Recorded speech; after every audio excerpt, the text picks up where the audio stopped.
You are looking at Julian's pronunciation guide, where we look at how to pronounce better some of the most mispronounced words in the world, like this other curious word. But how do you say what you're looking for today? Let's learn how to pronounce these names once and for all correctly. If you want to learn more confusing pronunciations, including brand names and more, stay tuned. I've got more videos for you coming up.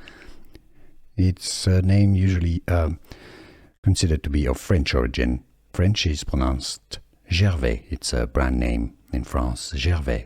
Now, in English, it's either Gervais, or if you're talking about famous Ricky Gervais, Gervais. It's a common pronunciation in English or American English. So you have different pronunciations indeed. Gervais or Gervais or Gervais. Here are more videos on how to pronounce more confusing words and names too many mispronounced. Like this video if you found it useful. I appreciate your support. I'll see you soon and thanks for watching.